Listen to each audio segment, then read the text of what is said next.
राष्ट्र सर्वप्रथम राष्ट्र सर्वप्रथम राष्ट्र सर्वप्रथम राष्ट्र सर्वप्रथम राष्ट्र सर्वप्रथम की बात कार्यक्रम में आप सभी राष्ट्रवासियों का हार्दिक स्वागत है। जम्मू कश्मीर विधानसभा ने पहलगाम में आतंकवादी हमले में मारे गए 26 लोगों को श्रद्धांजलि देने के लिए कुछ पल का मौन रखा। भारत सरकार ने ब्रिटेन स्थित वैश्विक मीडिया आउटलेट बीबीसी द्वारा पहलगाम आतंकी हमले की कवरेज पर कड़ी आपत्ति जताई। मणिपुर के इम्फाल पूर्वी जिले से प्रतिबंधित संगठन कांगली पाक कम्युनिस्ट पार्टी के 2 सदस्यों को गिरफ्तार किया। पहलगाम हमले के बाद से ही भारत और पाकिस्तान के बीच तनाव की स्थिति लगातार बनी हुई है। भारत सरकार ने सख्ती दिखाते हुए पाकिस्तानी नागरिकों को भारत छोड़ने की चेतावनी दी है। मुजफ्फरनगर जिले की पुलिस ने मुठभेड़ के बाद 2 बदमाशों को गिरफ्तार किया। कांग्रेस सांसद राहुल गांधी मंगलवार को उत्तर प्रदेश के अपनी 2 दिवसीय दौरे पर हैं। इस दौरान वह अपने निर्वाचन क्षेत्र रायबरेली और पार्टी के गढ़ अमेठी का दौरा करेंगे। जम्मू कश्मीर के पहलगाम में पर्यटकों पर आतंकी हमला होने के बाद देश की जनता में गुस्सा है। घटना का असर 4 धाम यात्रा पर भी देखने को मिल रहा है। रक्षा मंत्री राजनाथ सिंह ने पहलगाम में हुए घातक आतंकी हमले के बाद जम्मू कश्मीर में सुरक्षा स्थिति पर जानकारी देने के लिए प्रधानमंत्री नरेंद्र मोदी के आवास पहुंचे। यह उच्च स्तरीय बैठक सिंह द्वारा chief of defence staff general Anil Chauhan से मुलाकात के 1 दिन बाद हुई। भारतीय सेना ने एक बयान में कहा कि पाकिस्तानी सेना ने रविवार और सोमवार की मध्य रात्रि को जम्मू कश्मीर में नियंत्रण रेखा पर संघर्ष विराम का उल्लंघन किया। बिहार के जहानाबाद जिले में एक निर्माणाधीन छोटे पुल का हिस्सा ढह जाने से कम 2 मजदूर घायल हो गए। राष्ट्रपति द्रौपदी मुर्मू ने राष्ट्रपति भवन में आयोजित एक भव्य नागरिक अलंकरण समारोह में पद्म पुरस्कार 2025 प्रदान किए। इस अवसर पर राष्ट्रपति मुर्मू ने समाज में असाधारण योगदान देने वाले व्यक्तियों को भारत के सर्वोच्च नागरिक सम्मान पद्म पुरस्कार से सम्मानित किया। राष्ट्रपति भवन के दरबार हॉल में आयोजित इस समारोह में प्रधानमंत्री नरेंद्र मोदी, केंद्रीय गृह मंत्री अमित शाह और कई गणमान्य व्यक्ति, पुरस्कार प्राप्तकर्ता और उनके परिजन उपस्थित रहे। पद्म विभूषण श्री M.T. वासुदेवन नायर, मरणोपरांत साहित्य एवं शिक्षा, उनकी पुत्री सुश्री अवस्थी वी नायर। डॉक्टर दोवूर नागेश्वर रेड्डी, चिकित्सा गैस्ट्रोएंटरोलॉजी। डॉक्टर लक्ष्मी नारायण सुब्रमण्यम, कला संगीत। श्री ओसामू सुजुकी, मरणोपरांत व्यापार एवं उद्योग, उनके पुत्र श्री तोशीहीरो सुजुकी। पद्म भूषण श्री नंदमुरी बालकृष्ण, कला फिल्म अभिनय। श्री विनोद कुमार धाम, विज्ञान एवं इंजीनियरिंग। श्री सुशील कुमार मोदी, मरणोपरांत लोक कार्य, उनकी पत्नी श्रीमती जेसी सुशील मोदी। श्री शेखर कपूर, कला फिल्म निर्माण। श्री S. अजित कुमार, कला फिल्म अभिनय। श्री पंकज R. पटेल, व्यापार एवं उद्योग। श्री डॉक्टर जोस चाको पेरियपुरम, चिकित्सा cardiology. Doctor A. Surya Prakash, साहित्य एवं शिक्षा। श्री श्रीजेश PR, खेल हॉकी। श्री पंकज केशुभाई उदास, मरणोपरांत कला गायन, उनकी पत्नी श्रीमती फरीदा पंकज उदास। पद्म श्री डॉक्टर श्याम बिहारी अग्रवाल, चित्रकला। महामहिम शेखा अल सबाह, योग। दिल्ली में सोमवार को मुख्यमंत्री रेखा गुप्ता और केंद्रीय मंत्री हरदीप सिंह पुरी ने आयुष्मान भारत प्रधानमंत्री व्यय वंदना योजना की शुरुआत की। इस दौरान राजधानी के वरिष्ठ नागरिकों को त्यागराज स्टेडियम में आयुष्मान व्यय वंदना कार्ड वितरित किए गए। इस अवसर पर मुख्यमंत्री ने इसे ट्रिपल इंजन सरकार का पहला कार्यक्रम बताते हुए कहा कि अब बुजुर्गों को इलाज की चिंता नहीं करनी पड़ेगी। इस कार्ड के तहत 70 वर्ष और उससे अधिक उम्र के नागरिकों को हर साल 10 लाख रुपए तक का स्वास्थ्य कवर मुफ्त मिलेगा। ट्रिपल इंजन की सरकार का आज का ये पहला कार्यक्रम, आप सबको बधाई देती हूं मैं। जो सम्मान आज दिल्ली के बुजुर्गों को मिला है, एक बेटी होने के नाते मैं हमारे प्रधानमंत्री जी को धन्यवाद देती हूं। मेरा 30 साल का ये सामाजिक राजनीतिक जो सफर रहा, न जाने कितने बुजुर्ग अलग अलग समय पे मिलते थे। कभी कोई माँ बाप कहते थे कि घर की आर्थिक स्थिति ठीक नहीं है, इलाज के लिए पैसे नहीं है, कैसे अपने बेटे को कहूं कि मेरा इलाज करा दो।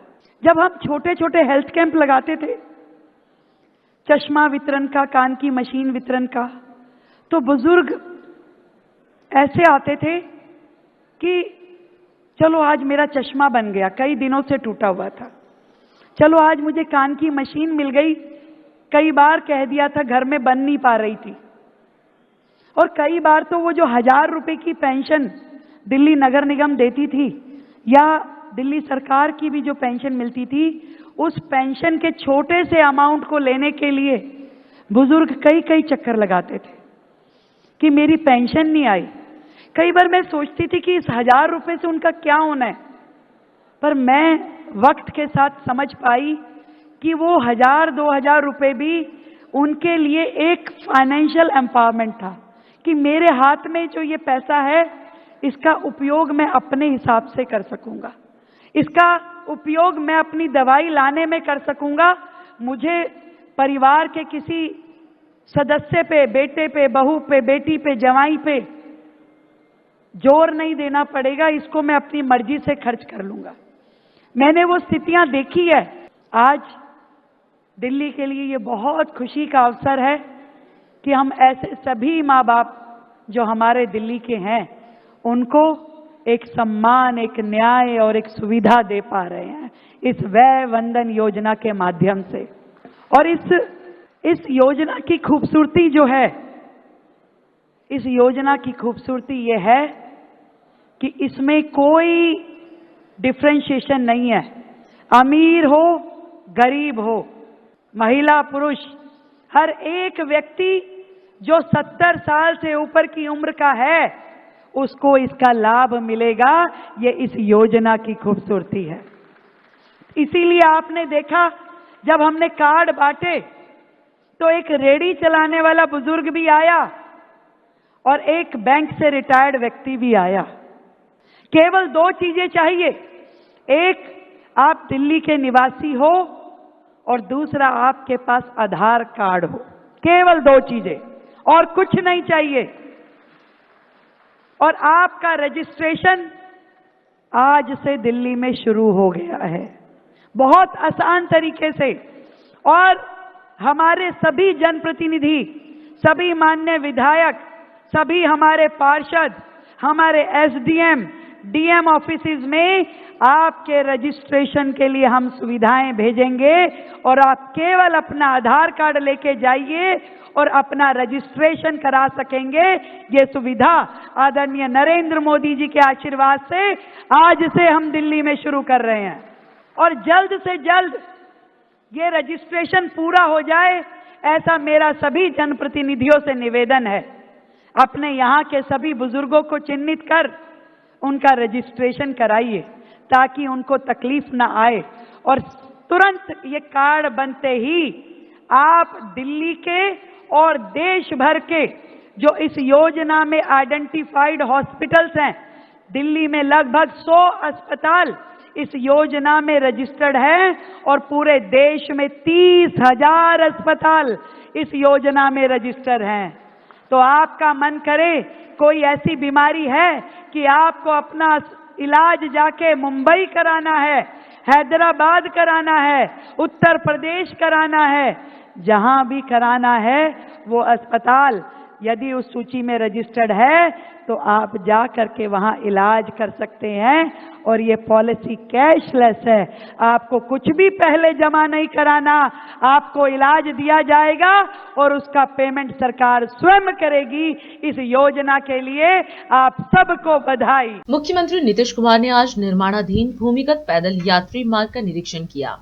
यह भूमिगत पैदल यात्री मार्ग पटना जंक्शन के पास से शुरू होकर मल्टी लेवल पार्किंग जीपीओ तक बनाया गया है। इस दौरान उन्होंने ट्रेवलेटर, एस्केलेटर आदि का निरीक्षण किया और यात्री सुविधाओं तथा कनेक्टिविटी के संबंध में अधिकारियों से जानकारी दी। मुख्यमंत्री ने कहा कि भूमिगत पैदल यात्री मार्ग के बचे हुए काम को जल्द पूर्ण कर इसकी शुरुआत कराएं। इसके शुरू होने से पटना जंक्शन और इसके आसपास के इलाकों में भीड़ कम होगी और सार्वजनिक परिवहन व्यवस्था में सुधार होगा। ज्ञातव्य है कि जीपीओ गोलंबर के नजदीक मल्टी लेवल हब को पटना जंक्शन से जोड़ने हेतु भूमिगत पैदल यात्री मार्ग का निर्माण कराया जा रहा है। इस परियोजना का मुख्य उद्देश्य पटना जंक्शन रेलवे स्टेशन परिक्षेत्र अंतर्गत यातायात व्यवस्था को विकसित करना है। पटना जीपीओ गोलंबर के समीप मल्टी लेवल हब का निर्माण किया जा रहा है, जो यातायात के विभिन्न स्रोतों को जोड़ने वाला एक प्रमुख केंद्र होगा। ज्ञातव्य है कि 440 मीटर लंबा यह सबवे पटना जंक्शन से बुद्ध स्मृति पार्क के पास निर्मित मल्टी लेवल पार्किंग के माध्यम से G+20 मल्टी मॉडल हब को सीधी कनेक्टिविटी प्रदान करेगा।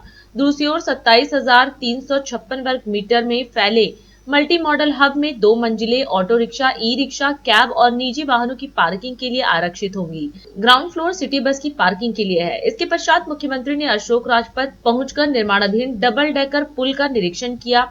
मुख्यमंत्री ने डबल डेकर पुल के ऊपरी और निचली दोनों पुलों का गाड़ी से निरीक्षण किया और अधिकारियों को आवश्यक निर्देश दिए।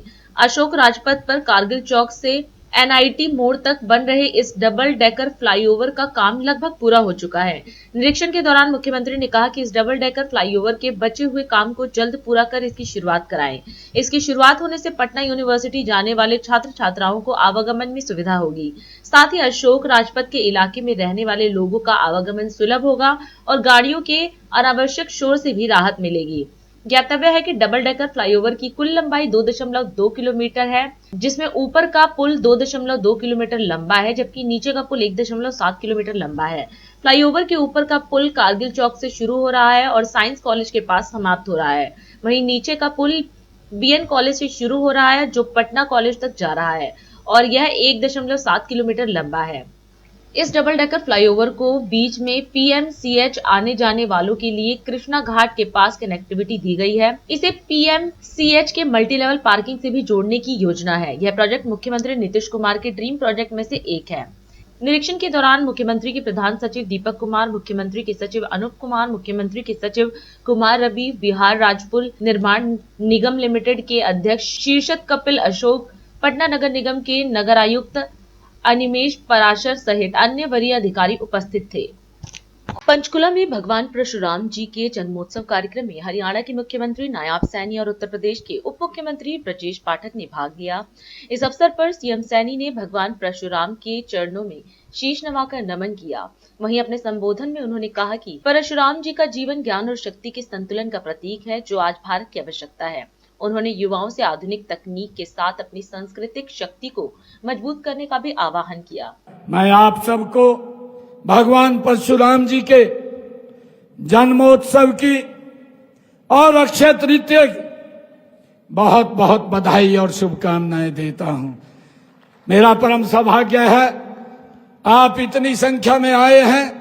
आप सबको मैं दोनों हाथ जोड़ करके शीश नवा करके राम राम करता हूं। आज मेरे लिए ये बड़ा गर्व का दिन है। मैं सुबह सुबह आज ऐसे पवित्र कार्यक्रम करने के बाद आप लोगों के बीच में आया हूं, जहां पर पूरे हरियाणा प्रदेश के लोगों ने एक बड़ा जन जागरण का अभियान चला रखा है। सिरसा से मैं सीधा आप लोगों के बीच में आया हूं और वहां पर हरियाणा प्रदेश के लोगों ने ये संकल्प ले रखा है, आज भगवान परशुराम जी के जन्मोत्सव के ऊपर जब मैं आया हूं तो मुझे ये खुशी भी है कि हम सब ये संकल्प लेकर के इस नशे को जड़ से खत्म करने का काम करेंगे, जो हरियाणा के लोगों ने आज इस संकल्प को लिया है। मुझे ये भी खुशी है कि जब आज हम सभी आदि योद्धा, धर्म के रक्षक, न्याय के प्रतीक भगवान परशुराम जी के जन्म दिन के उपलक्ष्य में इस आयोजित समारोह में हम एकत्र आए हैं। सबसे पहले मैं भगवान श्री परशुराम जी के चरणों में मैं अपना शीश नवाता हूं और उन्हें नमन भी करता हूं। यह दिन ये केवल हमारे लिए संस्कृति और धार्मिक जीवन का एक विशेष पर्व है, बल्कि यह भारत की उस महान सनातन परंपरा का भी प्रतीक है जो समय समय पर अधर्म का नाश करके धर्म की पुनः स्थापना करती है। ये विशेष दिन हमारे लिए है। भगवान परशुराम जी अधर्म के खिलाफ इसी जंग के ध्वजक वाहक के रूप में भी वो जाने जाते हैं।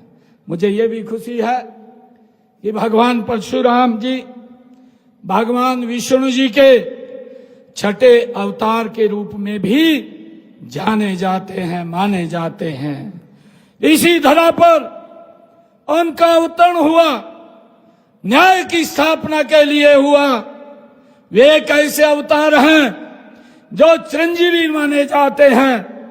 यह बात केवल आस्था की नहीं है, यह विश्वास का वह स्तंभ है जिस पर भारतीय संस्कृति की नींव टिकी हुई है। यह हम सब जानते हैं।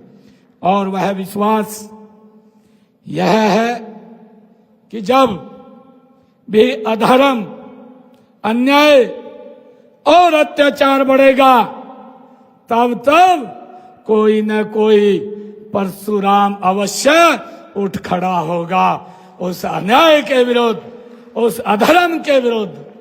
भाइयों, मुझे आज ये खुशी है कि भगवान परशुराम जी का जीवन हमें ये संदेश देता है कि ज्ञान और बल दोनों का संतुलन ही समाज को दिशा देता है।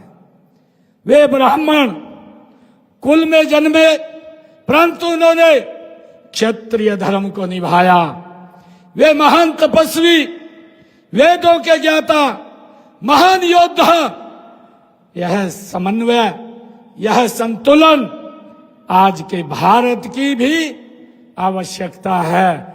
आज हम जो देख रहे हैं, आप सबने जो भगवान परशुराम जी के इस जन्मोत्सव के ऊपर हम एकत्र हुए हैं और हमारे कार्तिकेय शर्मा जी ने आपके कुछ मांगे, जो आप सब की तरफ से ये मांग पत्र आए हैं, उसमें कोई किंतु परंतु नहीं है। सारे काम उनको विभाग के अनुसार भेज करके पूरा करवाने का काम करेंगे।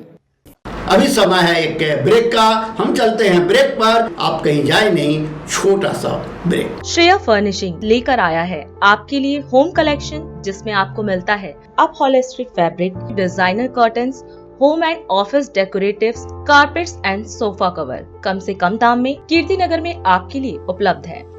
Powered by Kamal Buildtech Private Limited, fulfilling promises. With our professional team and experience of delivering projects in past, we guarantee you peace of mind and top quality work in an affordable price. और अधिक खबरों के लिए आप हमारे YouTube channel दैनिक India दर्पण को अभी सब्सक्राइब करें और नोटिफिकेशन के लिए बेल आइकन को प्रेस करना ना भूलें। राष्ट्र सर्वप्रथम की बात कार्यक्रम में ब्रेक के बाद एक बार फिर आप सभी राष्ट्रवासियों का स्वागत। मुंबई प्रवास के दौरान केंद्रीय जल शक्ति मंत्री CR पाटिल की उपस्थिति में जल संचय, जन भागीदारी, जन आंदोलन, कर्मभूमि से मातृभूमि कार्यक्रम आयोजित किया गया। इस अवसर पर राजस्थान के मुख्यमंत्री भजनलाल शर्मा भी मौजूद रहे और उन्होंने कार्यक्रम में उपस्थित जनों को संबोधित किया। मुख्यमंत्री ने भाजपा सरकार द्वारा राजस्थान में किए गए जल संरक्षण कार्यों, जल प्रबंधन योजनाओं और स्थानीय जल स्रोतों के पुनरुद्धार की जानकारी दी। साथ ही उन्होंने उपस्थित जनों से इस अभियान से जुड़कर सक्रिय सहयोग देने का आह्वान किया और कहा कि सरकार राजस्थान में सतत जल प्रबंधन, ग्रामीण क्षेत्रों में पेयजल आपूर्ति और भूजल स्तर के संवर्धन के लिए प्रतिबद्ध है। जल संचय, जन भागीदारी, जन आंदोलन के इस कार्यक्रम में प्रवासी राजस्थानी भाई और बहनों, सबसे पहले तो मैं कहना चाहता हूं कि मैं देश के यशस्वी प्रधानमंत्री नरेंद्र मोदी जी को, मैं राजस्थान की 8 करोड़ जनता की तरफ से उनको बहुत बहुत बधाई और साधुवाद देना चाहता हूं। और ये बात मैं आपको इसलिए कहना चाहता हूं कि राजस्थान और राजस्थान में पानी, आपसे ज्यादा शायद उसको कोई नहीं जानता है। राजस्थान में जो पानी की समस्या है उससे आप सभी वाकिफ हैं, आपने देखा है और देखा ही नहीं, आपने भुगता भी है। पाटिल साहब कह रहे थे कि लोगों के दिल में, दिमाग में इसके बारे में सोचने विचार करने के लिए क्यों समय नहीं था। अगर हम इस पर विचार करते तो शायद हम इस स्थिति से पहले ही निजात पा लेते। और ये अभी नहीं। मैं धन्यवाद उस बात के लिए भी देना चाहता हूं कि 2003 में जब भारतीय जनता पार्टी की गुजरात के अंदर सरकार थी तो नर्मदा का काम गुजरात के अंदर चल रहा था। राजस्थान की तरफ से कोई मांग भी नहीं, लेकिन देश के यशस्वी प्रधानमंत्री जब मुख्यमंत्री थे, उन्होंने राजस्थान को जिस बारीकी के साथ देखा और उन्होंने 2003 में कहा कि नर्मदा का पानी राजस्थान के उस रेगिस्तान को मिलना चाहिए, तो उन्होंने 2003 में नर्मदा का पानी राजस्थान के जिलों में देने का काम किया। और मेरे को भी महसूस होता है कि आने वाले समय में राजस्थान में कई प्रदेशों से ज्यादा पानी होगा। ये दूसरी बार, क्योंकि मेरे यहाँ राजस्थान में गए जब भी आपने कहा था और अभी दूसरी बार कह रहे हैं। ये भी मैं आपसे कहना चाहता हूं क्योंकि देश के यशस्वी प्रधानमंत्री नरेंद्र मोदी जी के नेतृत्व में जब राजस्थान के अंदर हमारी 16 महीने पहले सरकार बनी थी, तो हमने राजस्थान की समस्या के लिए, राजस्थान के विकास के लिए हमने कुछ राजस्थान का रोड मैप बनाने का काम किया। और उस रोड मैप में सबसे पहले जो राजस्थान को आवश्यकता है, हमने उन विषयों को लिया कि राजस्थान को सबसे पहले आवश्यकता किस बात की है। जब हमने ये नक्शा बनाया तो सबसे पहले राजस्थान की मांग थी कि राजस्थान के अंदर, क्योंकि देश में सबसे बड़ा भूभाग वाला क्षेत्र राजस्थान है, सबसे बड़े भूभाग वाला, अगर इसमें पानी की व्यवस्था ठीक ढंग से हो जाएगी तो राजस्थान के लोगों का जीवन सुख में हो जाएगा और राजस्थान प्रदेश जो अन्य प्रदेश हैं उनमें भी विकास में आगे बढ़ने की स्थिति राजस्थान की बनेगी। दूसरी जो मांग थी राजस्थान की, क्योंकि राजस्थान में पानी नहीं तो बिजली की कमी थी, तो दूसरी बिजली की समस्या थी। तीसरी राजस्थान के अंदर राजस्थान के युवाओं को रोजगार वाली बात थी। चौथा था कि राजस्थान के अंदर उद्योग कैसे लगे, राजस्थान कैसे आगे बढ़े। ये 4 विषयों को लेकर के हम चले। मित्रों, मुझे आज कहने में बहुत ही खुशी है और खुशी इस बात की है, मैं धन्यवाद देना चाहता हूं माननीय प्रधानमंत्री जी को और माननीय CR पाटिल जी को। दशकों पुरानी जो हमारी पानी की मांग थी, हमारी ERCP की मांग, ईस्टर्न कैनाल जो हमारी थी, हमारा जो समझौता मध्य प्रदेश के साथ होता था, वो कई दशकों से बात तो करते थे लेकिन हो नहीं पाया। माननीय प्रधानमंत्री जी के नेतृत्व में और माननीय CR पाटिल जी के जल शक्ति मंत्रालय के द्वारा आपने जिस तरह से किया, आपने 17 दिसंबर को उसका शिलान्यास करने का काम इतनी बड़ी योजना का आप लोगों ने किया है। दूसरी जो सबसे बड़ी योजना थी हमारी, वो हमारी योजना थी हमारे शेखावाटी, क्योंकि यहाँ पूरा राजस्थान बैठा है। बाड़मेर से लेकर के, जोधपुर से लेकर के, जैसलमेर से लेकर के, बीकानेर से लेकर के, झुंझुनू, सीकर, चूरू, जयपुर, अलवर, भरतपुर, कोटा, पूरा राजस्थान, बांसवाड़ा, डूंगरपुर, उदयपुर, पूरा राजस्थान बैठा है। दूसरी जो राजस्थान की सबसे बड़ी समस्या थी वो शेखावाटी में यमुना के पानी की। उसके लिए भी मैं धन्यवाद देना चाहता हूं माननीय प्रधानमंत्री जी को और माननीय CR पाटिल जी को। वो काम भी आपने किया, उसकी भी DPR बनना प्रारंभ हो गया है, उसके लिए टास्क फोर्स का गठन हो गया है।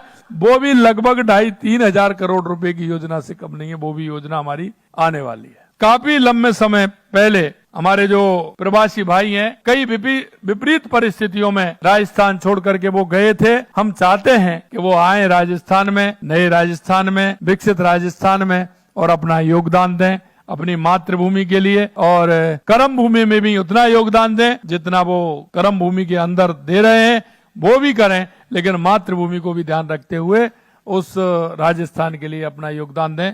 इस आशा और विश्वास के साथ आप सभी को मैं पुनः धन्यवाद देता हूं। छत्तीसगढ़ के मुख्यमंत्री विष्णुदेव साय राजधानी रायपुर में अघरिया समाज सेवा समिति के वार्षिक स्नेह सम्मेलन समारोह में शामिल हुए। कार्यक्रम को संबोधित करते हुए उन्होंने कहा कि अघरिया समाज कृषि सहित शिक्षा, चिकित्सा, राजनीति, व्यापार और समाज सेवा के क्षेत्र में अग्रणी है। मुख्यमंत्री ने समाज को एकजुट कर मजबूती देने के इस प्रयास की सराहना की। साथ ही उन्होंने कहा कि प्रधानमंत्री के मार्गदर्शन में राज्य सरकार मोदी की गारंटी के वादों को कम समय में पूरा करने के लिए प्रतिबद्ध है।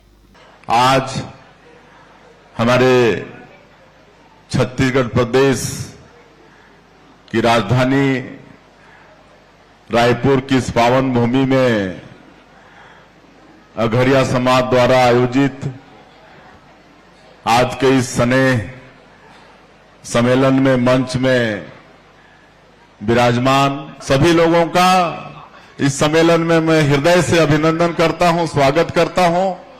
और ऐसे समय में मुझे आप लोगों के बीच उपस्थित होने का सौभाग्य मिला और यह अवसर प्रदान करने के लिए समाज का आभारी हूं।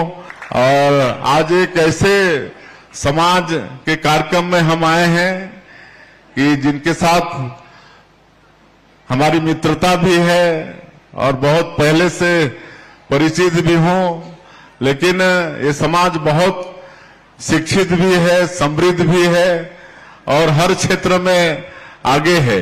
ऐसा परिसर में अघरिया समाज जो मतलब पत्थर में भी फूल उगा दे, ऐसा खेती के मामले में परिश्रमी समाज आज चिकित्सा के क्षेत्र में बालाजी हॉस्पिटल देवेंद्र नायक जी आज वो खुद एक ध्रुव तारा की तरह चमक रहे हैं। हर क्षेत्र में पहुंचे हैं, बड़े बड़े ऑफिसर पहुंचे हैं। आर्मी के क्षेत्र में भी कितने कमांडर हैं, व्यवसाय में भी बहुत आगे हैं, कई व्यवसाय भी खड़ा किए हैं। तो इस तरह से कोई ऐसा क्षेत्र नहीं है जहां समाज का पकड़ नहीं है या समाज आगे नहीं है। तो ऐसे समाज में आकर मुझे बहुत आज खुशी हो रही है। मैं इसलिए बस बता रहा हूं कि आपके समाज का आशीर्वाद शुरू से ही हमारे ऊपर रहा है, तो आगे भी आप लोगों का आशीर्वाद इसी तरह से मार्गदर्शन हमको मिलता रहे, ऐसा हम चाहते हैं। और आज मुख्यमंत्री के नाते और हमारे वित्त मंत्री ओपी चौधरी हैं, सारे मंत्रिमंडल के सदस्य हैं, सब मिलकर हम लोग अच्छा करने का प्रयास छत्तीसगढ़ के अंदर कर रहे हैं। और 2023 के विधानसभा चुनाव में हमारे देश के यशस्वी प्रधानमंत्री जो आज विश्व के सर्वाधिक लोकप्रिय नेता हैं और अपने ये 11 साल के कार्यकाल में पूरे विश्व में भारत का मान और सम्मान बढ़ाया है। तो उन्होंने जो भी वादा किया था मोदी की गारंटी के रूप में वो है, उसको हम लोग अभी 15-16 महीने के ही बहुत कम समय में अधिकांश कामों को पूरा करने का प्रयास किए हैं। चाहे वो प्रधानमंत्री आवास योजना हो, चाहे किसानों से किया गया वादा हो, अंतर की राशि भी हम लोग 2 साल का एक मुश्त दे रहे हैं, 3100 रुपया में धान खरीद रहे हैं। 2 साल का बकाया बोनस 13 लाख किसानों का बचा था, 3716 करोड़ रुपया वो भी दिए। आज 70 लाख से ज्यादा माताओं को हम लोग हर महीना 1,000 रुपया उनके खाता में भेज देते हैं।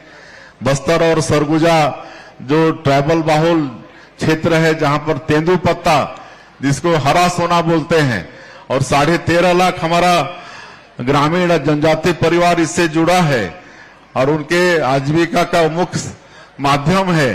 तो उसका भी रेट हम लोग 5,500 मानक बोरा वो कर दिए हैं और पूरा तेंदुपत्ता खरीदते हैं। पीएससी में कैसा घोटाला हुआ हमारे बच्चों के भविष्य के साथ, उसको भी सीबीआई से जांच करवा रहे हैं, उसमें भी दोषीदार दंडित हो रहे हैं। तो ये सारा विकास का काम मोदी की गारंटी का हम लोग पूरा करने का प्रयास कर रहे हैं। हमारा छत्तीसगढ़ आगे बढ़ रहा है। आगे आने वाला समय हमारे छत्तीसगढ़ के लिए बहुत अच्छा होने वाला है। आप सब लोगों का हम लोगों को मार्गदर्शन चाहिए, आशीर्वाद चाहिए। और अंत में समाज के तरफ से आदरणीय डॉक्टर देवेंद्र नायक जी ने जो मांग रखी है, समाज के लिए यहाँ पर जमीन की आवश्यकता है और वो तो राजधानी में चाहिए ही चाहिए। समाज को विकास करना है तो निश्चित रूप से सरकार उसको पूरा करेगी। आप लोगों का हम लोग जो मांग है उसको पूरा करेंगे। और अधिक खबरों के लिए आप हमारे YouTube चैनल दैनिक इंडिया दर्पण को अभी सब्सक्राइब करें और नोटिफिकेशन के लिए बेल आइकन को प्रेस करना ना भूलें। आज हम इस कार्यक्रम में आपसे विदा लेते हैं। आप अन्य खबरों के लिए बने रहे। राष्ट्र सर्वप्रथम, वंदे मातरम, जाग उठा है भारत। राष्ट्र सर्वप्रथम